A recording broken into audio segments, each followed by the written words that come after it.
Kita ketemu lagi, jumpa lagi di Komisi Anak Hosana. Tetap setia dan sekarang kita akan mulai ibadah kita pada hari ini. Kita berdoa dulu ya adik-adik. Yuk kita berdoa. Tuhan Yesus, puji syukur untuk anugerah-Mu, untuk kesehatan yang Kau beri kepada setiap kami. Sebentar kami akan memuji nama-Mu, juga akan belajar firman-Mu. Kami mau bersuka cita bersama-sama Tuhan, tolonglah ibadah kami dari awal hingga akhirnya. Terima kasih Tuhan, dalam nama Tuhan Yesus kami berdoa, haleluya, amin. Saya senang jadi anaknya Tuhan.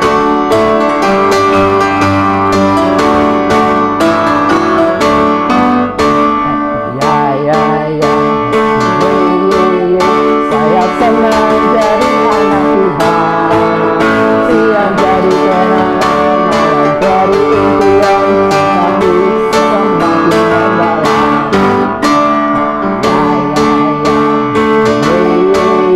Saya senang jadi anak Tuhan. Siang jadi kenangan, malam jadi impian, tapi semakin mendalam. Wah, senang sekali adik-adik kita bisa memuji Tuhan karena kita adalah anak-anak Tuhan. Lalu bersama-sama kita bersuka cita. Happy ya. Saya senang jadi anak Tuhan. Siang jadi kenangan, malam jadi impian, tapi semakin mendalam. Siang jadi kenangan, malam jadi impian, tapi semakin mendalam. Cinta kita semakin mendalam, cintaku semakin mendalam, cintaku semakin mendalam. Istimewa.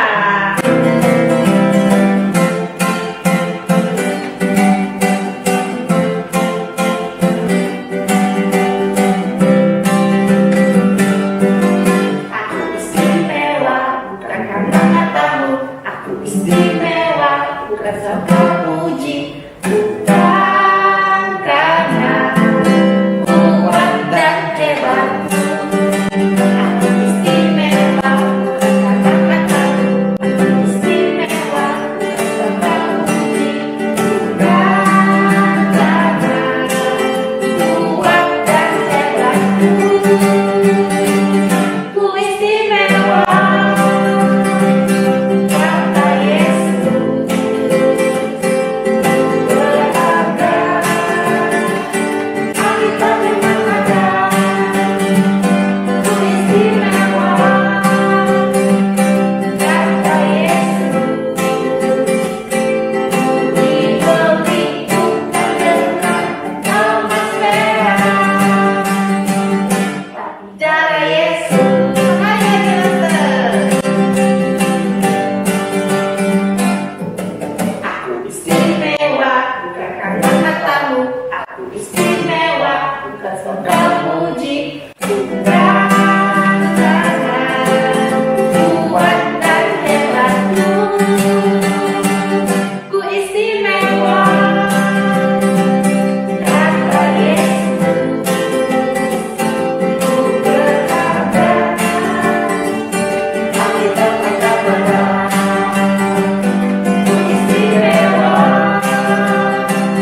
kata Yesus, ku diberi dengan emas merah, tapi darah Yesus hanya alasan. Tapi darah Yesus, tapi darah Yesus. Aku anak terang, oke? Ayo kita memuji Tuhan ya, bahwa kita adalah anak terang. Siap-siap.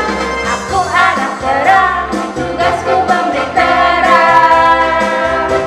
Aku anak terang, Yesus yang selamatkanku. Aku anak terang, aku tak suka berdosa. Aku anak terang, taat yang Tuhan suka.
Kita sudah bersuka cita bersama-sama.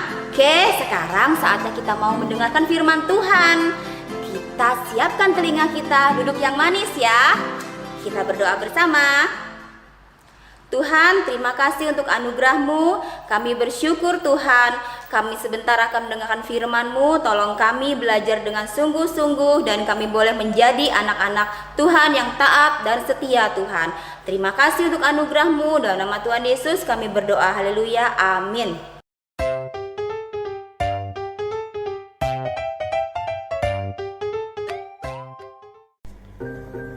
Shalom adik-adik semua, kembali lagi bersama Lause Calvin. Hari ini Lause ingin bercerita tentang pelajaran 10 yang berjudul Allah memberikan kepada kita apa yang kita butuhkan, yang diambil dari kebenaran Alkitab. Perumpamaan tentang perjamuan kawin mengajarkan bahwa Allah mengundang kita ke dalam kerajaannya dan menyediakan melalui anaknya Yesus Kristus kebenaran yang di dalamnya kita perlu berada. Bacaan Alkitab ini diambil dari Matius 22 ayat 1 sampai dengan 14. Yang menjadi fokus pembelajaran kita adalah memahami bahwa Bapa Sorgawi memanggil kita untuk datang kepadanya dan menyediakan apa yang kita perlukan untuk masuk ke dalam hadiratnya.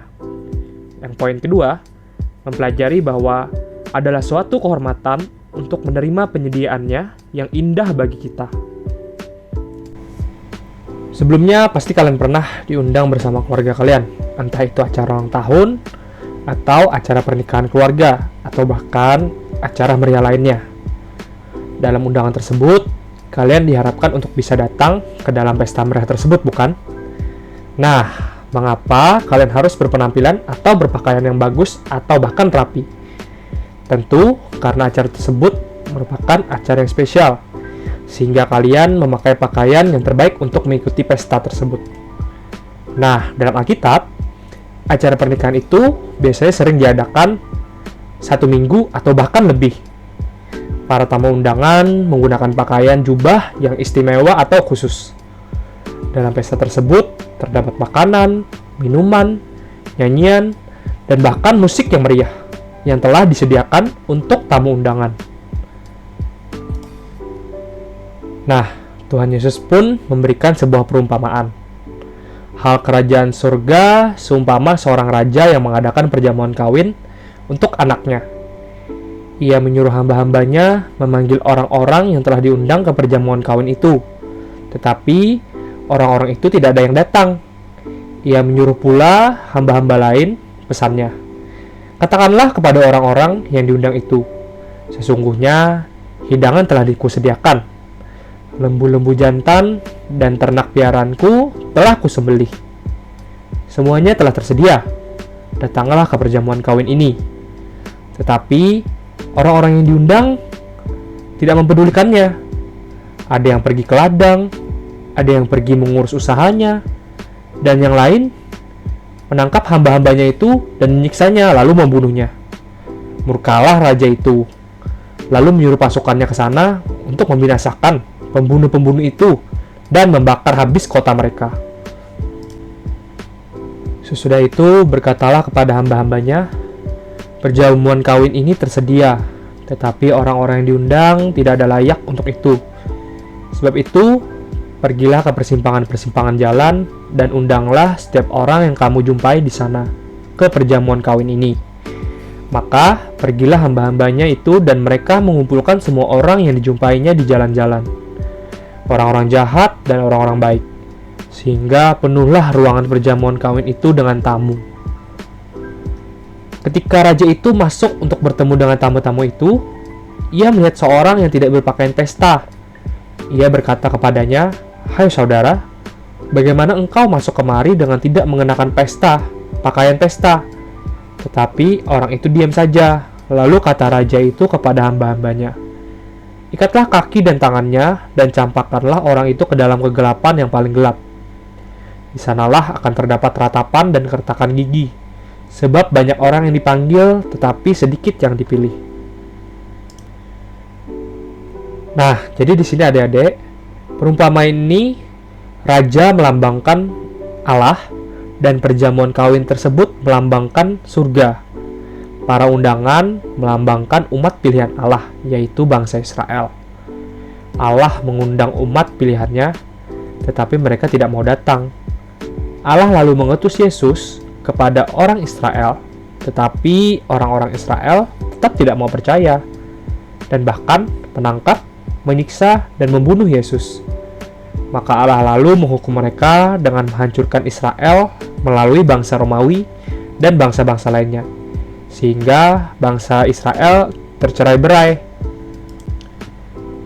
Banyak orang jahat maupun yang baik mendengarkan undangan tersebut dan mau datang, tetapi orang-orang jahat datang tanpa mempersiapkan diri, yang melambangkan yang tidak berpakaian pesta.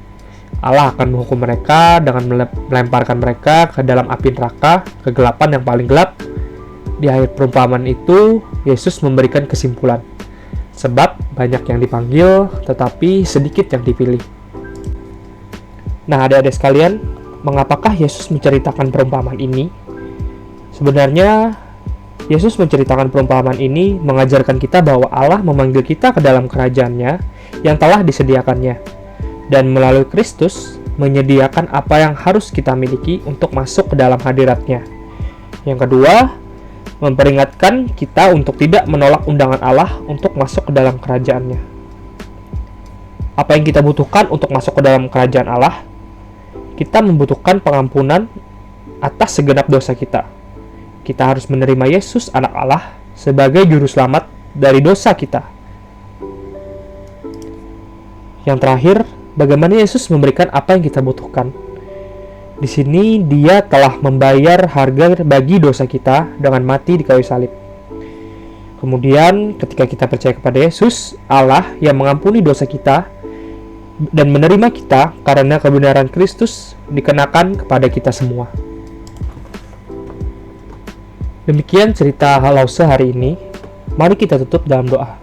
Allah yang terkasih, terima kasih karena mengutus Yesus untuk menjadi juru selamat kami. Terima kasih bahwa Yesus menceritakan perumpamaan-perumpamaan untuk membantu kami memahami lebih banyak tentang kerajaan-Mu. Terima kasih juga karena Yesus mati bagi dosa-dosa kami. Terima kasih karena mengundang kami untuk beriman kepada Yesus. Terima kasih karena memberikan kepada kami setiap hal yang kami butuhkan untuk diterima dalam kerajaan-Mu.